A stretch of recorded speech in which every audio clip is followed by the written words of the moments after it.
Assalamualaikum warahmatullahi wabarakatuh. Selamat siang menjelang sore Pesona Inspira. Kembali lagi 92,1 FM Radio Pesona, stasiun informasi terbaikmu, hadir untuk Anda seperti biasa. Hari Rabu ada yang pengen dengerin Rumpun Padi, Rumpi untuk Pangan Pertanian Perikanan Indonesia. Dan seperti biasa sudah hadir narasumber kita di studio Radio Pesona. Kita akan ngobrol-ngobrol selama 1 jam ke depan. Kira-kira mau ngobrolin apa gitu ya. Dan sebelum kita akan ngobrol tentang apa, nah kita mau kenalan dulu. Ada dua narasumber yang sudah hadir. Saya mau kenalan narasumber yang pertama ini ada yang cantik, Mbak Yuari Susanti STPM Link selaku penyuluh pertanian Halimuda. Selamat siang Mbak Yuari Susanti. Selamat siang Mbak Mita. Iya, apa kabar siang hari ini? Alhamdulillah luar biasa, kita sehat-sehat semua, kita happy-happy semua, bisa diberi kesempatan untuk berkumpul di sini. Oke, ini bisa kenalan nih, biasanya dipanggilnya siapa, mungkin alamat atau apa yang pengen dikenalin untuk Pesona Inspira yang lagi dengerin siang hari ini. Selamat sore Pesona Inspira. Sebelumnya kami dari BPP Kecamatan Kaliwiro, perkenalkan saya Yuari Susanti. Biasanya dipanggil Yuari atau kadangkala ada yang memanggil Santi. Untuk domisili saya di Desa Ngadisono, lokal penduduk Kaliwiro. Ya, Oke, asli Kaliwiro ya ternyata. Asli Kaliwiro, ya. ya. Bunga desa berarti nih kayaknya nih, kembang desa. Oh, kembang desa dari Wonogiri, Mbak. Oke, selain Mbak Yuari Susanti yang cantik, ada yang ganteng satu ini. Narasumber kita yang kedua ada Mas Gianto selaku penyuluh pertanian terampil. Halo Mas Gianto. Halo Mbak Mita. Selamat siang, apa kabar siang ini? Alhamdulillah sehat, bisa ngerumpi bareng Mbak Mita di kesempatan sore hari ini. Asik. Iya, boleh kenalan dulu dong untuk Pesona Inspira nih, silahkan. Oke, terima kasih. Perkenalkan Pesona Inspira dimanapun Anda berada. Nama saya Gianto, alamat saya di Desa Silokromo, Kecamatan Laksono. Kemudian saat ini bekerja sebagai penyuluh pertanian di Kecamatan Kaliwiro. Dengan masa kerja ataupun pengalaman kerja, saya pernah bekerja di beberapa kecamatan, diantaranya Kecamatan Sapuran, Kecamatan Silomerto, Kecamatan Sukoharja, dan sekarang di Kecamatan Kaliwiro. Kurang lebih sudah 12 atau 13 tahun. Sekian Mbak Ita. Keren, sudah 12 atau 13 tahun nih ternyata ya. Nah, ini ternyata Pesona Inspira, kedua narasumber kita, dua-duanya ini mereka ini dari BPP Kaliwiro. Dan ternyata di Kaliwiro ini adalah ada potensi agroindustri kelapa. Nah, kita akan ngobrolin soal ini nih. Potensi agroindustri kelapa di Kecamatan Kaliwiro. Kita akan menelisik lebih jauh seperti apa sih gitu ya. Dan Pesona Inspira yang mau gabung bareng Mita dan juga narasumber di sini boleh silahkan bisa langsung saja di WA-nya di 0823 2383 999M.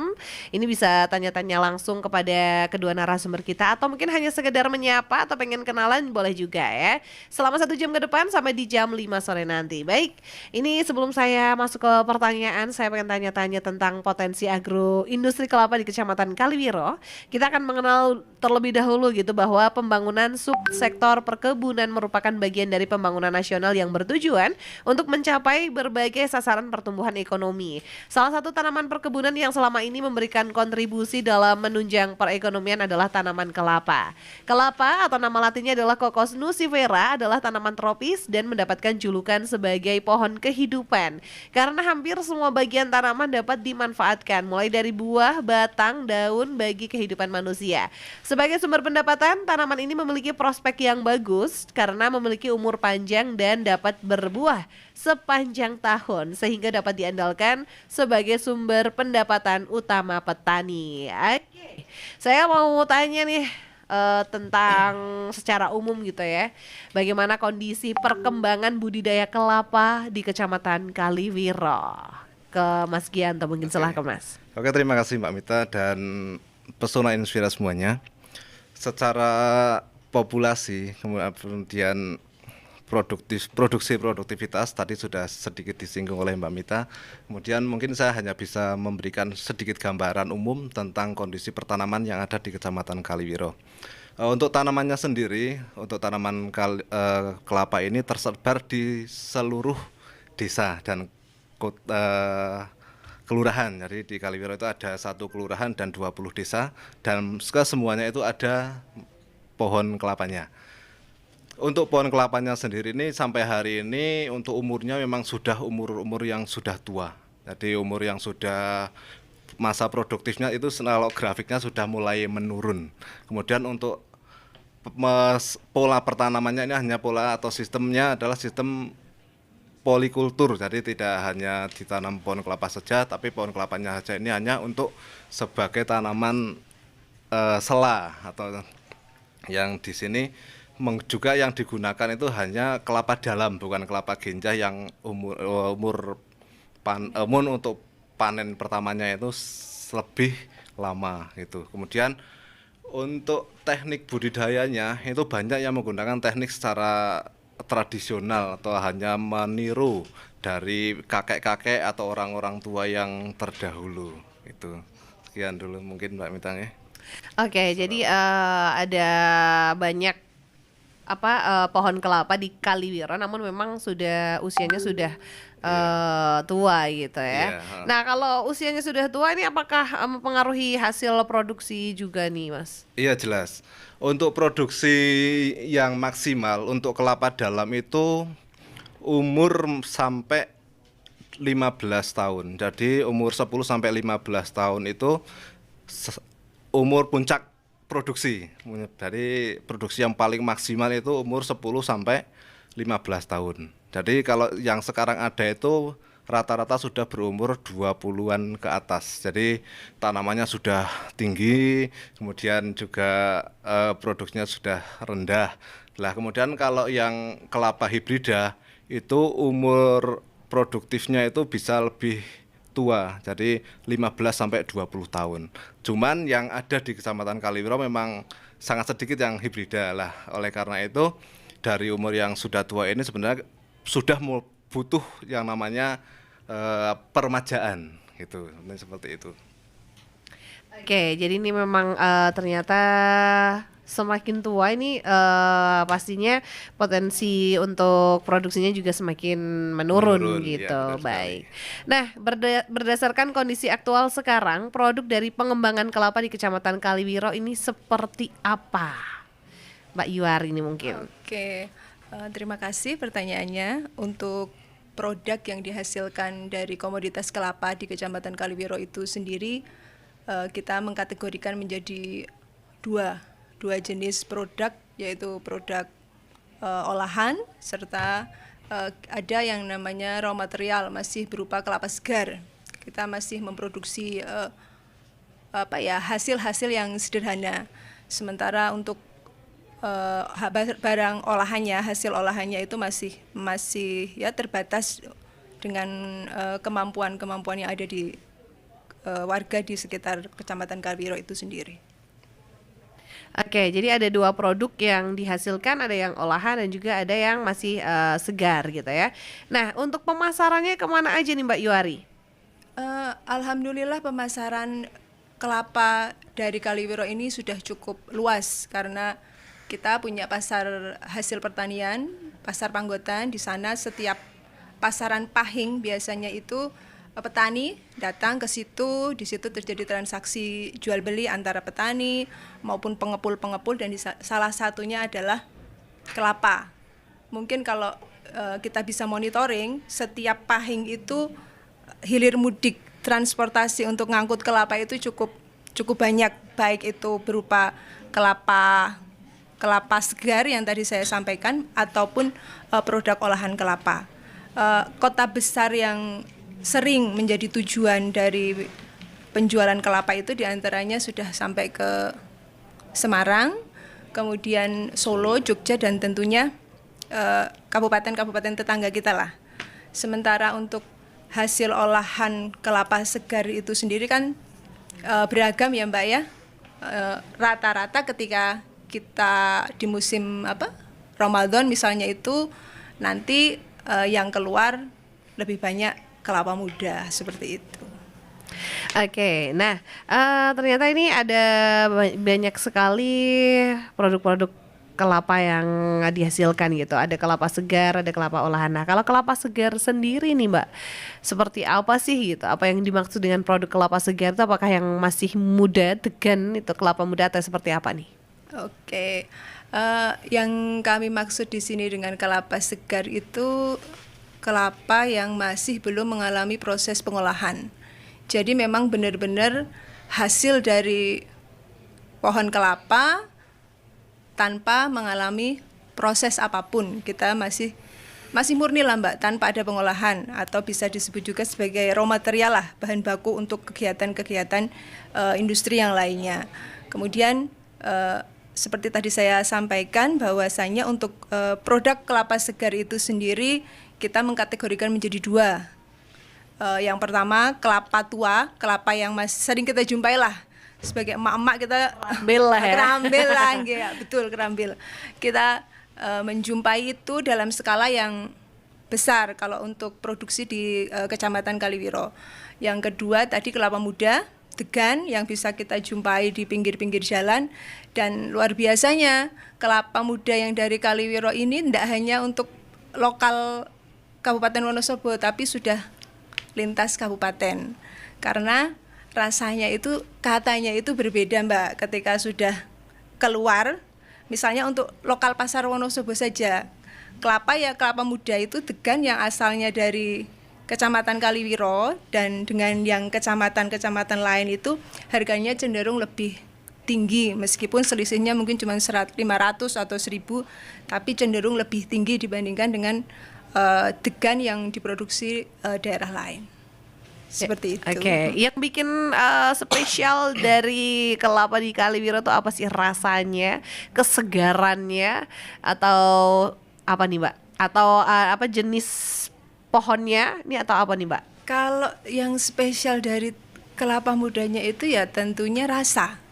Karena kita kalau orang mengkonsumsi kelapa segar degan kan kita yang dicari utamanya kan airnya seperti apa ya. Kualitas rasanya, manisnya, seger-segernya itu yang membedakan dengan yang di kecamatan lain. Itu berdasarkan ketika kita menjumpai di pasar katanya seperti itu. Oke, mungkin besok bisa dicoba gitu ya. Oh, bisa main ke BPP Mbak. Nanti biar tahu Kajian rasanya, kesegaran dan manisnya tuh kayak apa gitu. Oke, nah kemudian produksinya nih tadi disampaikan bahwa produksi dari Kaliwiro sendiri ini bisa sampai ke nggak cuma di kabupaten saja tapi juga sampai lintas kabupaten gitu. Nah produksinya tuh memang panennya tuh biasanya sampai berapa buah, berapa banyak gitu. Untuk produksi kelapa di Kecamatan Kaliwiro itu rata-rata jadi kelapa itu kita memetiknya itu ada siklus gitu loh Mbak. Ketika ada kelapa yang tua, jadi setiap masanya itu jumlahnya berbeda. Cuman satu keunggulan yang ada itu luas tanamnya yang besar, luas tanamnya yang luas itu jadinya ketika dikalkulasi dengan jumlah butir kelapa yang dihasilkan menjadi jumlah produksi yang cukup besar seperti itu. Oke, baik. Nah, yang saya tanyakan ke Mas Gianto nih sekarang, biasanya siap. kalau panen itu berapa kali nih Mas kalau kelapa? Berapa kali? Maksudnya dalam satu kurun waktu panen gitu? Iya, Oke, satu kurun terima waktu kasih. panen. Jadi untuk pohon kelapa yang ada di Kaliwiro, khususnya kelapa dalam, itu bisa untuk diketahui. Jadi buah kelapa itu bisa dipanen itu umur sampai paling lambat itu 12 bulan. Jadi mulai manggar sampai kiring istilahnya, kulitnya coklat matang itu sampai 12 bulan. Karena pohon kelapa itu kan berbuah tidak sejajar nggih, di pohonnya tidak sejajar tapi bawah atasnya lagi kemudian atasnya lagi seperti itu. Jadi 40 hari sekali itu bisa panen, Mbak. Jadi kalau itu catatannya tidak dipanen muda, gitu nggih. Tidak dipanen degan. Tapi kalau dipanen tegan harus menunggu 2 kali minimal periode gitu. Oke, jadi kalau misalnya menunggu itu selama 12 bulan, tapi karena tidak sejajar itu tadi, jadi Iya, bisa jadi panennya 40 hari 40 sekali. hari bisa, sekali. betul. Yang sini panen, besoknya lagi, atasnya lagi, udah siap lagi 40 Iya, hari kemudian betul gitu ya, sekali, Mas betul ya. sekali, ya. Oke. Iya, tadi disebutkan ada kelapa dalam, ada kelapa hibrida. Ini bisa dijelaskan perbedaannya seperti apa nih, Iya, Mas? terima kasih. Jadi yang kita ketahui bersama, jadi jenis atau varietas dari kelapa itu ada dua ya, kelapa dalam dan kelapa hibrida atau kelapa genjah ya. Lah perbedaannya, untuk kelapa dalam ini biasanya itu tanamannya lebih tinggi dan lebih cepat tinggi. Itu kemudian produksinya itu sedikit, lebih sedikit.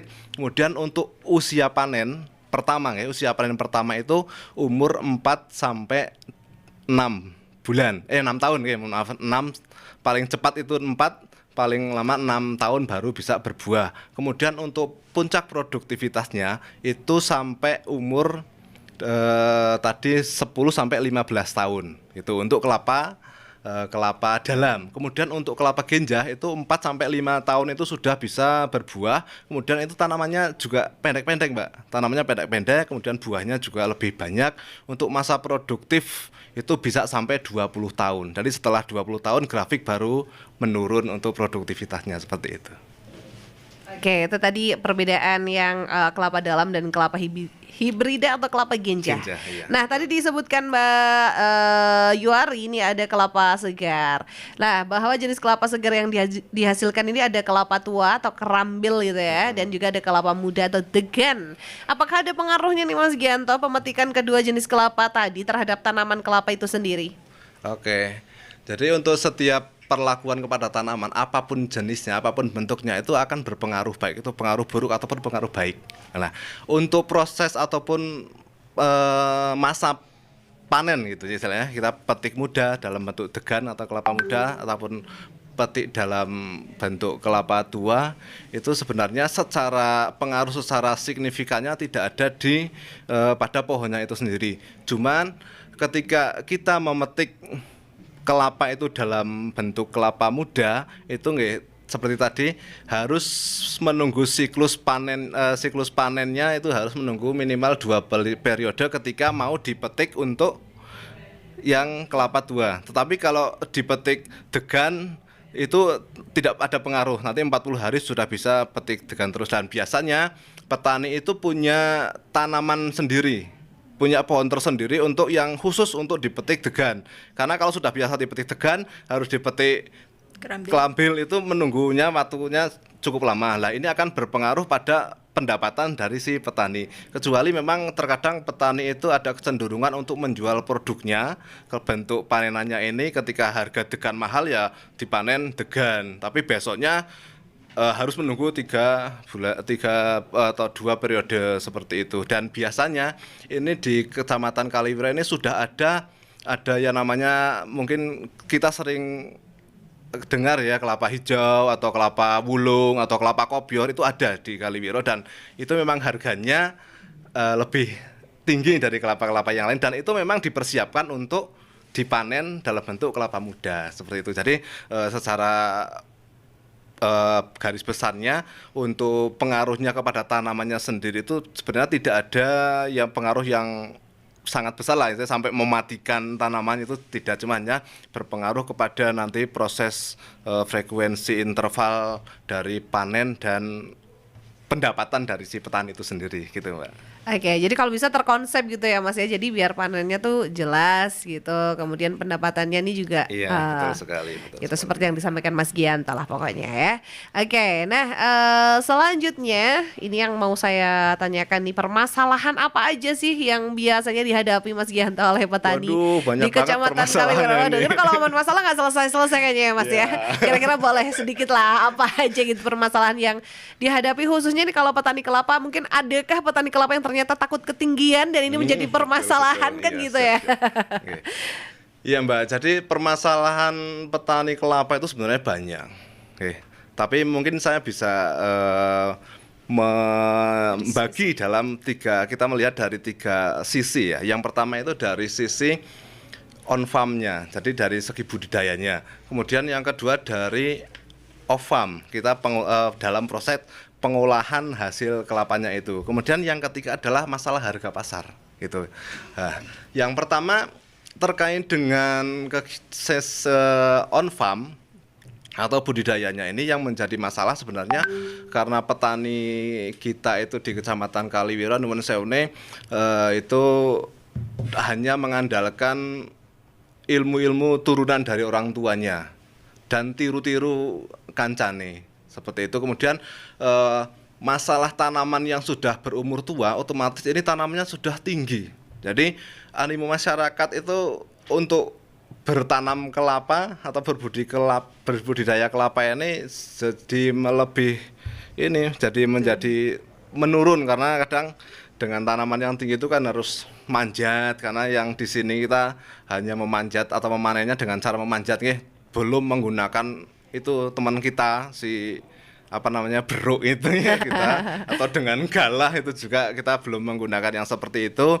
Kalau sebenarnya dulu pernah ada kegiatan sih dari pemerintah bantuan berupa itu alat panjat kemudian tali, tapi petani itu merasa ribet dengan yang seperti itu sehingga banyak yang ditinggalkan gitu. Mereka tetap memanjat dengan cara yang itu seperti ya biasalah memetik dengan cara memanjat seperti. Kemudian permasalahan yang lain juga di tingkat budidayanya ini mereka masih menggunakan ini Mbak bibit-bibit turunan dari yang sudah tua itu dari kelapa dalam gitu. Jadi yang ini istilahnya kan tidak akan memperbarui keturunan, jadi akan berpengaruh malah pada proses produksinya. Biasanya kalau bibit diambilkan dari turunan yang sudah tua ya hasilnya juga akan menurun. Kemudian yang kedua kita melihat dari sisi off farm-nya, ada pengolahan produk dari kelapanya itu sendiri, baik produk utama ataupun produk ikutan karena produk utama itu adalah biji kelapa, bukan daging. Kalau daging sebenarnya serabutnya itu adalah daging kelapa, tapi kalau yang dikonsumsi itu sebenarnya biji kelapa, itu biji yang terbungkus oleh tempurung itu Jadi di sini masih banyak permasalahan. Jadi petani itu hanya melakukan pemrosesan terhadap produk pertaniannya ini, kelapanya ini hanya dengan cara yang sangat-sangat tradisional. Kemudian keterbatasan sarana prasarana itu menjadi masalah sih sebenarnya buat para petani gitu. Jadi hasil yang dihasilkan dari, maksudnya hasil olahan yang dihasilkan dari ini masih belum begitu memenuhi persyaratan untuk dipasarkan ke luar seperti itu. Kemudian kalau kita melihat yang permasalahan yang ketiga, ini sebenarnya masalah klasik, masalah harga. Jadi memang kita tidak bisa mengendalikan harga Untuk diketahui juga bahwa kemarin ini belum lama di Kaliwiro itu harga kelapa itu bisa sampai 500 perak, Mbak. Nah, 500 per bijinya itu 500 perak. 800.000 itu sudah sudah besar lah. Nah, ini menjadi permasalahan buat kita semua, buat kita petani dan tantangan juga buat kita sebagai penyuluh gitu. Mungkin itu Mbak beberapa permasalahan yang ada di tingkat petani dan pengolah dari hasil kelapa gitu. Oke, terima kasih sekali untuk Mas Gianto jawabannya, dan ini yang sudah gabung. Wah, terima kasih ya. Habis ini dibacakan, habis ini pertanyaannya kita sampaikan. Kita akan break sebentar, Pesona Inspira. Ini kita akan kembali lagi sesaat lagi. Jadi untuk yang mau gabung lagi untuk tanya-tanya silahkan ditunggu masih di 0823 2383 999M. Kita akan kembali sesaat lagi dan kita masih akan ngobrol sampai jam 4 sore nanti. Jadi pastikan tetap di 92,1 FM Radio Pesona, stasiun informasi terbaikmu di Rumpun Padi, rumpi untuk pangan, pertanian dan perikanan Indonesia. Hiburan dan informasi demi menginspirasi, semua ada di Radio Pesona, stasiun informasi terbaikmu. 92,1 FM Radio Pesona, stasiun informasi terbaikmu. Kembali lagi Pesona Inspira bareng Mita dan juga dua narasumber kita, ada Mas Gianto dan juga Mbak Yuari, yang kita masih akan ngobrol-ngobrol tentang kelapa. Ternyata di Kaliwiro nih sentra kelapa gitu ya. Dan ada pertanyaan yang sudah masuk. Terima kasih untuk Pesona Inspira yang udah gabung ya. Oke, ini ada Sundawa. Halo Mas atau Mbak Sundawa ini. Di Kaliwiro memang potensi kelapa dan gula Jawanya bagus. Bagaimana dengan potensi kelapa kopior jika dikembangkan di sana? Karena saya dengar nilai ekonomi buahnya lebih tinggi gitu. Silahkan Mas Gianto mungkin yang mau jawab. Oke, terima kasih, pertanyaan yang sangat bagus nih, luar biasa sekali. Jadi memang kelapa itu di Kecamatan Kaliwiro ini hanya potensi, bukan produk unggulan, bukan komoditas unggulan, tapi hanya komoditas yang potensial. Artinya bisa dikembangkan dengan nilai tambah, nilai hasil dari kelapa itu yang bisa memenuhi kebutuhan dan mendukung kebutuhan petani. Jadi antara kelapa yang sudah ada di Kecamatan Kaliwiro, baik itu kelapa dalam maupun kelapa genjah, kemudian yang ditanyakan ini dengan ada kelapa kopior ya, ini sebenarnya untuk syarat tumbuh dari tanamannya ini semuanya hampir sama, dan itu sudah terpenuhi di Kecamatan Kaliwiro, dari mulai keasaman tanah, kemudian struktur tanah, kemudian kandungan air tanah, mineral tanah, ini semuanya sudah tercukupi di Kaliwiro. Nah, kalau memang butuh pembuktian itu bisa datang ke BPP, karena kebetulan di BPP juga itu ada yang kopior gitu. Jadi BPP Citra Tani Kecamatan Kaliwiro yang beralamat di Jalan Prembun kilometer 24 ini ada di situ. Jadi kantor kita, kantor penyuluhan pertanian, dan itu kantornya petani sebenarnya, kita ada di belakang, ada kopior, dan pertumbuhannya juga bagus gitu. Ada samping ada kelapa kopior, itu ada juga kelapa genjah. Kelapa genjah, kelapa hibrida itu juga ada. Kemudian kelapa dalam yang itu juga ada. Jadi tidak ada perbedaannya, dan ini bisa dikembangkan hampir di seluruh desa di Kecamatan Kaliwiro begitu. Memang untuk harganya jauh lebih tinggi kalau kita bisa mengemasnya. Jadi contoh gampang lah, kelapa Indonesia yang dari Kalimantan, dari Sumatera, nyebrang sebentar ke Thailand, ke Malaysia, itu harganya sudah berubah. Di Kalimantan, Sumatera itu hanya 2.000 sampai 3.000, begitu nyebrang sampai 20.000. Di sana apa sih?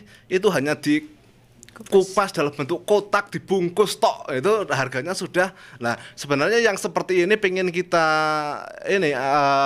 implementasikan kepada petani-petani yang ada di Kecamatan Kaliwiro seperti itu. Gitu nggih, mungkin bisa menjawab, semoga bermanfaat dari Pesona Inspira yang ada di manapun berada gitu. Iya, jadi pengen kelapa kopior nih ya. Ini gagal Mas Sundawa nih yang bertanya tentang barusan nih kopior jika dikembangkan di sana. Oke. Kemudian ada lagi Mas Hartanto di Wadas Lintang. Assalamualaikum, waalaikumsalam. Mau bertanya, di manakah tempat rekomendasi pembelian bibit kelapa genjah di sekitaran Wadas Lintang? Terima kasih. Wassalamualaikum. Alhamdulillah ada yang berminat. Jadi kebetulan ini kita di BPP ada stok yang beberapa sisa karena kemarin sudah dibawa oleh petani, jadi kita menyediakan, tapi itu tidak gratis nih, itu ada harganya juga terjangkau lah, paling sebungkus rokok apa gitu, tidak sampai malah, jadi sangat murah sekali.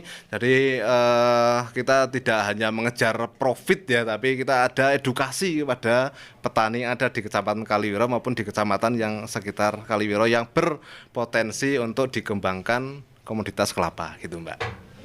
Oke, ini harganya terjangkau. Biasanya bibitnya sampai tumbuh berbuah ini biasanya berapa waktu nih, butuh berapa lama? Iya, seperti yang kita sebutkan tadi ya, untuk tanaman kelapa yang genjah ini 4 sampai 5 tahun itu insya Allah sudah berbuah. Tetapi ada catatannya, jadi harus dibudidayakan secara intensif gitu ya. Jadi kalau dibudidayakannya secara sampingan tapi nanti hasilnya pengen hasil yang maksimal ya bertolak belakang sekali. Jadi masa panen 4 sampai 5 tahun itu catatannya harus dibudidayakan secara intensif gitu. Oke, nah selanjutnya lagi nih ada yang gabung, Mas Anto dari Wadas Lintang mau bertanya, pada kisaran umur berapa tanaman kelapa mulai berproduksi? Sepertinya tadi sudah terjawab sebenarnya hampir sama. Jadi saya ulangi kembali untuk tanaman yang kelapa genjah atau kelapa hibrida itu umur pertama panen itu di umur 4 sampai 5 tahun. Kemudian untuk kelapa dalam itu di umur 5 sampai 6 tahun, 4 atau 6 tahun seperti itu. Jadi ya ada sedikit perbedaan waktu seperti itu. Oke, ini ya tapi nggak jauh lah ya, paling Iya, 1-2 tahun iya, selisihnya. iya, tergantung Oke. dari proses budidayanya. Baik, ada Pak Bambang di Wonosobo mau bertanya bagaimana pemanfaatan limbah sabut kelapa sebagai pupuk. Oke. Siapa Mbak Yuria mungkin ini gantian. Oke, terima kasih pertanyaan yang cukup menarik ya. Pemanfaatan sabut kelapa untuk digunakan menjadi pupuk. Ini merupakan sebetulnya sabut kelapa itu bisa menjadikan alternatif pilihan ketika kondisi sekarang ini kita mengalami kelangkaan pupuk, keterbatasan pupuk, terutama pupuk bersubsidi. Jadi nanti Pesona Inspira bisa memanfaatkan sabut kelapa ini menjadi mol atau bisa juga disebut sebagai pupuk organik cair, di mana kita memanfaatkan sabut kelapa itu, kita lakukan proses perendaman, fermentasi, sehingga kalium yang ada di dalam sabut kelapa itu dapat kita gunakan, kita aplikasikan untuk tanaman. Seperti itu. Oke, semoga terjawab pertanyaannya. Oke, lanjut lagi nih, Mas Slamet dari Leksono mau tanya produksi kelapa maksimal pupuk yang digunakan apa saja? Terima kasih. Oke, jadi pupuk yang digunakan untuk tanaman kelapa ini sebenarnya hampir sama dengan kelapa pupuk yang digunakan di tanaman lain. Jadi yang penting ada unsur N, ada unsur P dan K, itu minimal. Jadi karena itu adalah unsur hara makro, untuk hara makro itu, jadi minimal ada itu. Cuman yang menjadi masalah ketika kita memberikan pupuk itu tidak sesuai dengan takaran ataupun caranya, karena harus mengingat cara pemberian pupuk itu juga harus diperhatikan gitu ya. Jadi pada saat pertumbuhan itu yang jelas jenengan harus menambahkan unsur hara yang berupa N. Yang jelas kalau cara basa desane niku nek nggo ngelomokke tanduran yang nganggo urea seperti itu. Kemudian pada saat tanaman itu sudah mulai berbunga atau keluar manggarnya itu nggih ditambahkan unsur hara kalium ataupun kalsium seperti itu. Untuk takaran dan dosisnya nanti disesuaikan dengan umur tanaman seperti itu. Oke, baik, lanjut lagi ini untuk yang sudah gabung lagi. Untuk jenis kelapa genjah yang memiliki hasil bagus itu jenis apa? Untuk jenis kelapa genjah ini sebetulnya pemerintah sudah rilis berbagai macam jenis kelapa genjah. Cuman yang sekarang ini lagi tren, sekarang ini cukup banyak digemari itu adalah kelapa genjah entok yang diproduksi atau berasal dari kabupaten tetangga, Kabupaten Kebumen.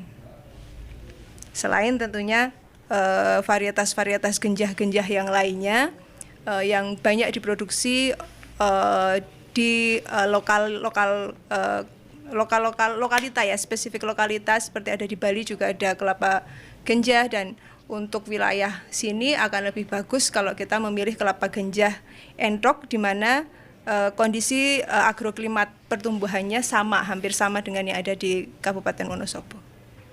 Oke, nah lanjut lagi. Ada yang ingin bertanya terkait dengan gula semut. Bagaimana cara pengolahan gula semut? Apakah bisa dibuat dari gula cetak atau nira kelapa langsung? Oke, terima kasih sekali, pertanyaan yang sangat bagus ini. Kita sebenarnya mau menyinggung masalah ini tapi belum sampai. Terima kasih sudah bertanya. Jadi untuk proses pembuatan gula semut itu sebenarnya hampir sama dengan pembuatan gula cetak ya. Cuman nanti jatuhnya di kualitasnya. Jadi ketika gula semut itu dibuat secara hampir sama dengan pembuatan gula cetak, bahannya dari situ, cuma nanti ada tambahan proses sedikit. Kemudian gula semut jika dibandingkan dengan gula semut yang dibuat dari asal yang sudah jadi gula cetak, kemudian ada yang ditambahkan gula pasir, ini hasilnya akan berbeda. Jadi hanya berbeda dengan pada kualitasnya. Untuk prosesnya itu hampir sama dengan pembuatan gula cetak kalau yang banner sebenarnya seperti itu, Mbak. Oke, semoga terjawab nih pertanyaan-pertanyaannya karena banyak banget yang tanya ya. Oke, habis ini kita baca lagi pertanyaannya. Tapi yang saya pengen tanyakan ke Mbak Yuari, karena kita kan sekarang lagi ngomongin tentang menelisik potensi agroindustri kelapa di Kecamatan Kaliwiro. Baik, jadi terkait dengan pengembangan agroindustri kelapa ini nih ya, apa saja cakupan yang ingin diupayakan, kemudian produk turunan kelapa yang dikembangkan di Kecamatan Kaliwiro itu seperti apa? Oke, terima kasih pertanyaannya. Sebelumnya mungkin saya ingin menjelaskan sedikit ya tentang apa itu agroindustri. Kenapa kita mengangkat topik yang mungkin cukup berbeda dengan rumpi-rumpi yang sudah pernah berlangsung. Jadi agroindustri di sini ini merupakan industri dengan basis pengolahannya itu adalah bahan baku utamanya itu merupakan produk dari hasil pertanian. Di sini kita ingin menjembatani bagaimana dari komoditas hulunya, tadi ada kelapa, ada nira, hingga nanti di akhirnya itu, hilirnya itu bisa memiliki nilai yang cukup bertambah lah, nilai yang lebih tinggi dibandingkan dengan jika tadi petani itu menjual dalam bentuk kelapa segar atau petani menjual dalam bentuk nira, kan ada tuak segala macam itu diharapkan dengan adanya agroindustri ini bisa menjadi jembatan besar dari pertanian hulu ke pertanian hilir.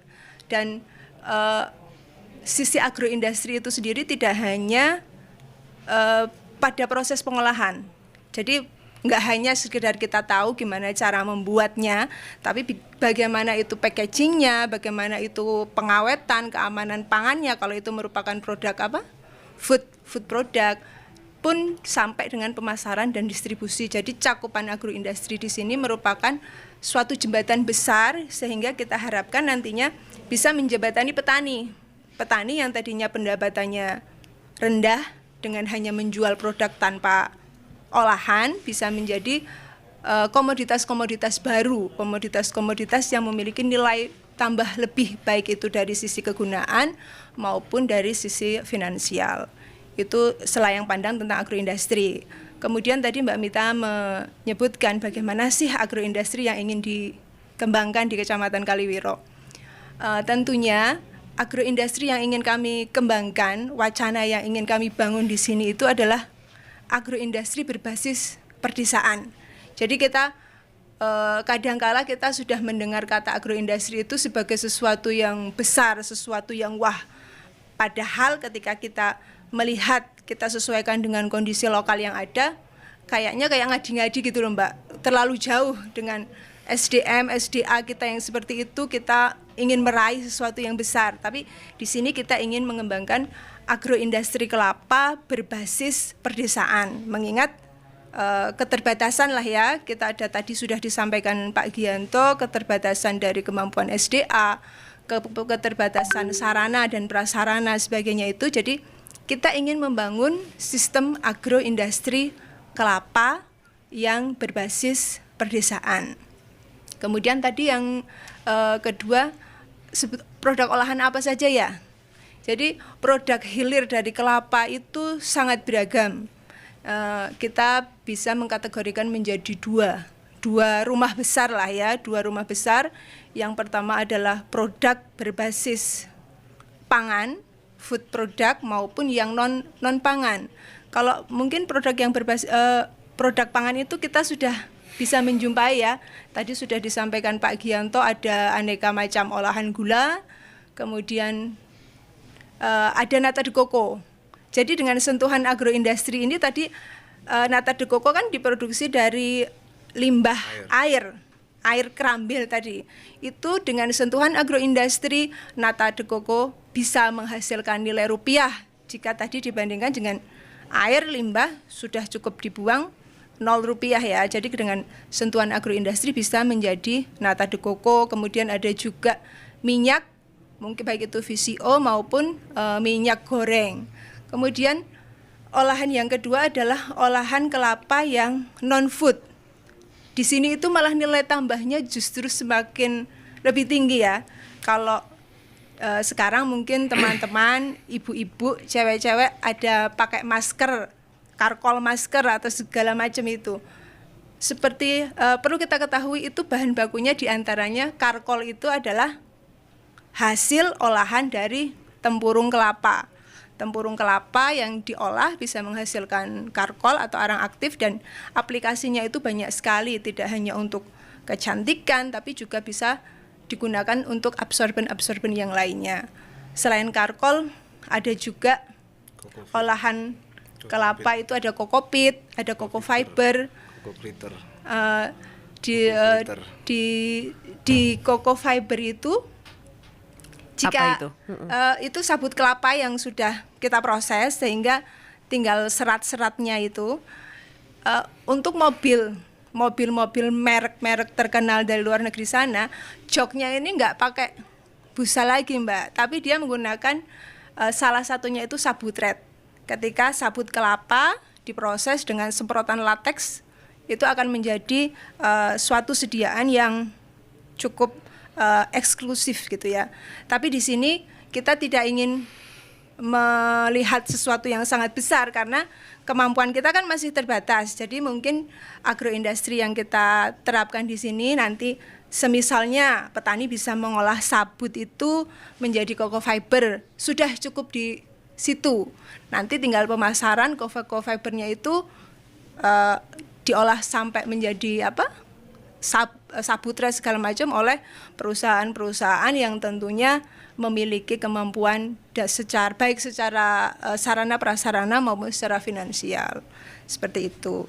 Sementara yang sudah ada ya, komoditas agroindustri yang sudah ada di Kecamatan Kaliwiro ya tadi yang sudah dikembangkan itu ada kopra, kemudian karkol tadi sudah ada sebetulnya. Karkol di Kaliwiro sudah ada yang mengembangkan meskipun hanya 1-2 industri rumah tangga. Kemudian gula merah seperti itu. Jadi dengan harapan satu proses yang holistik menyeluruh dari kelapa tadi, satu kelapa bisa mungkin di industri yang ini, agroindustri yang ini memproduksi kopra, limbah kopra tadi ada tempurung bisa kita gunakan untuk membuat karkol, limbah kelapa berupa air bisa kita manfaatkan untuk membuat nata de coco. Jadi tidak ada hal yang terbuang percuma di sini. Yang tadinya 0 rupiah bisa menjadi pundi-pundi pendapatan untuk petani, seperti itu. Ya, jadi artinya olahan kelapa ini tidak hanya dari buahnya aja ya, tidak hanya gula, kemudian ada mungkin nata de coco dan lain sebagainya, tapi juga dari tempurung kelapanya juga ini ada gitu ya, ada olahan-olahan dan banyak sekali olahan yang dihasilkan dari kelapa ini. Oke, terkait dengan upaya pengembangan agroindustri kelapa ini pasti ada kendala yang dihadapi. Kalau tadi kendala petani nih ya, sekarang kendala yang dihadapi dan mungkin terobosan atau solusi yang ingin dilakukan seperti apa nih Mas Gianto? Oke, terima kasih. Jadi agroindustri ini adalah konsep besar yang akan kita coba kembangkan, walaupun mungkin pada awal-awal adalah masih dalam skala rumahan, gitu, home industry. Namun demikian beberapa kali kita melaksanakan ini, mencoba menerapkan, kita mengalami kendala. Jadi kalau boleh kita sebut itu ada 4 sektor lah ya. Jadi yang pertama itu dari SDM-nya, kemudian yang kedua dari sumber daya alamnya, kemudian yang ketiga itu dari sarana dan prasarananya, kemudian yang keempat ini adalah kontinuitas. Nah, kita mulai dari yang pertama, kendala di sumber daya manusianya. Ini memang untuk keterampilan, skill itu memang masih tergolong sangat rendah dari di tingkat masyarakat ini masih rendah. Jadi ini menjadi sedikit besar tetap menjadi permasalahan buat kita semuanya. Kemudian yang kedua ini pada sektor sumber daya alamnya. Nah, ini karena pohon kelapa yang sudah umur tua tadi otomatis kualitasnya, kemudian untuk produksinya ini kan sudah semakin menurun dan sedikit gitu ya. Lah itu juga menjadi permasalahan tentunya nanti untuk mencukupi kebutuhan dari industri tersebut. Oke. Kemudian yang ketiga ini adalah permasalahan di sarana dan prasarana. Lah ini memang walaupun sudah ada yang mengembangkan beberapa di Kecamatan Kaliwiro, memang masih sangat-sangat terbatas dengan keterbatasan alat dan sarana yang ada ini, ya otomatis untuk produksi dalam jumlah besar, kemudian untuk kualitas yang sesuai standar itu juga belum bisa terpenuhi. Kemudian yang keempat ini terkait dengan kontinuitas. Pernah kita mencoba untuk bermitra, jadi kita membangun jejaring ya, namanya jejaring bisnis, jejaring usaha, karena sebenarnya pertanian itu sebenarnya bukan namanya keseharian, tapi pekerjaan. Sebenarnya itu adalah yang harus menghasilkan. Nah, ini pernah terhambat dengan kontinuitasnya. Jadi kan biasanya terjadi perjanjian kontrak kerjasama seperti itulah. Ini sudah ditetapkan sekian jumlahnya, waktunya itu tidak bisa memenuhi. Jadi itu beberapa faktor yang menjadi kendala yang kita hadapi di lapangan. Namun demikian kita sudah berusaha untuk memberikan solusi pada permasalahan tersebut. Di antaranya ketika kita ke petani, kita ke pengelola, pengusaha di bidang pertanian, khususnya adalah agroindustri kelapa ini, kita selalu memberikan penyuluhan, kita memberikan pembinaan, kemudian pengarahan, bahkan kita melakukan praktek-praktek untuk meningkatkan skill dari para pengusaha ini. Jadi ketika ada permasalahan yang dihadapi petani, kita coba untuk membantu gitu sebatas kemampuan kita gitu, seperti itu. Jadi untuk permasalahan yang ada ini insya Allah secara berangsur-angsur, walaupun di sana sini masih ada terkendala, tapi kita sudah mencoba memberikan solusi-solusi yang sekiranya bisa meringankanlah beban dari para petani dan pengusaha. Mungkin Bu Yuari bisa menambahkan untuk jawabannya. Terkait kendala tadi ya, sudah cukup banyaklah tadi disebutkan oleh Pak Gianto kendala-kendala itu, tapi besar harapan saya bahwa kendala-kendala tersebut bukan menjadi suatu kendala ya, tapi itu adalah tantangan kita bersama. Sehingga apa tadi yang merasa sulit itu bisa menjadi lebih mudah dalam pengaplikasiannya. Oke, dan menarik sekali perbincangan kita ya, Pesona Inspirasi. Tadi banyak banget yang sudah disampaikan. Tapi sayangnya sudah habis kebersamaan kita. Aduh, tidak terasa banget ya. Kayaknya ini masih ada banyak pertanyaan yang pengen ditanyakan. Ada yang sudah gabung juga. Oke, nih kayaknya Pak satu lah ya. Pak Agus dari Kaliwiro mau tanya. Orang juga bertanya nih, apa yang dibutuhkan pohon kelapa agar dapat tumbuh dengan baik dan gimana supaya hasil buah maksimal, normal, dan berapa jarak tanam. Kemudian varietas unggulan dari kelapa Genjah apa saja? Oke, silakan. Oke, terima kasih. Mungkin ini tidak bisa terlalu panjang menjawabnya karena durasi yang disediakan kepada kita. Jadi secara singkat saja, tanaman apapun itu seperti manusia. Jadi kebutuhan pokok itu ada. Jadi manusia itu butuh makan, butuh karbohidrat, ataupun protein dan yang lain. Pertanaman juga seperti itu. Demikian juga dengan tanaman kelapa. Seperti yang saya sebutkan tadi tanaman itu butuh untuk unsur hara yang makro, dari dibutuhkan dalam jumlah besar itu NPK. Kemudian untuk pupuk yang lain bisa ditambahkan seperti KCl itu. Nah, kemudian untuk tanaman kelapa yang hibrida ya, tadi tanaman hibrida ini memang dia punya produktivitas yang lebih tinggi dan masa produksi. Jadi dari umur produksi dia lebih panjang. Itu mungkin seperti itu ya yang diharapkan dari penanya gitu.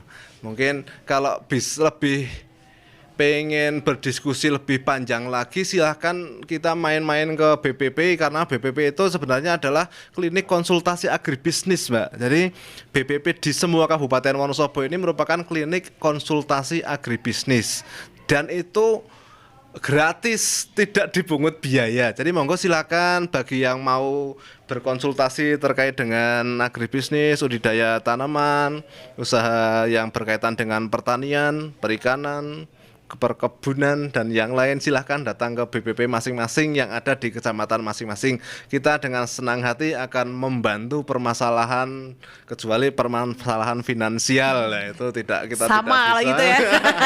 Ya mungkin seperti itu Mbak Mita ya. Oke, baik. Dan itu tadi kalau mau sambat-sambat terkait dengan pertanian ini bisa langsung ke BPP aja gitu ya. Siapa tahu nanti bisa dicarikan solusinya. Dan terima kasih sekali kedua narasumber. Mungkin terakhir closing statement yang ingin disampaikan dari masing-masing narasumber, silahkan. Oke, mungkin mulai dari saya. Jadi tanaman kelapa ini adalah pohon kehidupan.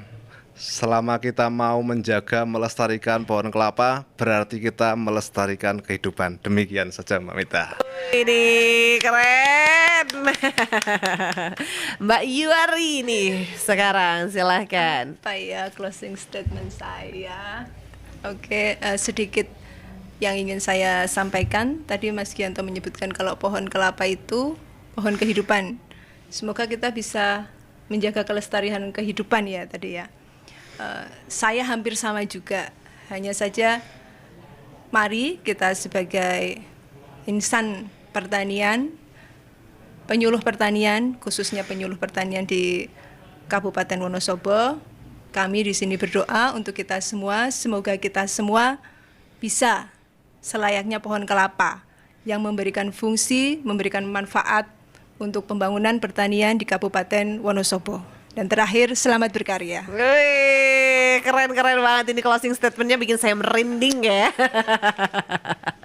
Oke, terima kasih sekali, menarik banget ya Pesona Inspira. Kayaknya saya juga masih pengen banyak banget tanya tentang agroindustri ini, karena ya mungkin olahan-olahannya dan bagaimana pemasaran, kemudian juga seperti apa gitu ya. Tapi kayaknya waktunya yang mengharuskan kita berpisah. Jadi memang keren banget rumpi padi ini, rumpun padi ini ya, rumpi untuk pangan, pertanian dan perikanan Indonesia. Gak cuma ngobrolin tentang pertanian, nggak cuman perikanan tapi perkebunan, yang hari ini kita juga sedang membahas industri kelapa. Terima kasih sekali untuk Mas Gianto dan juga Mbak Yuari. Kita ketemu lagi di acara yang sama di lain kesempatan, dan Pesona Inspira yang sudah gabung. Selamat sore, sampai jumpa, tetap semangat dan wassalamualaikum warahmatullahi wabarakatuh.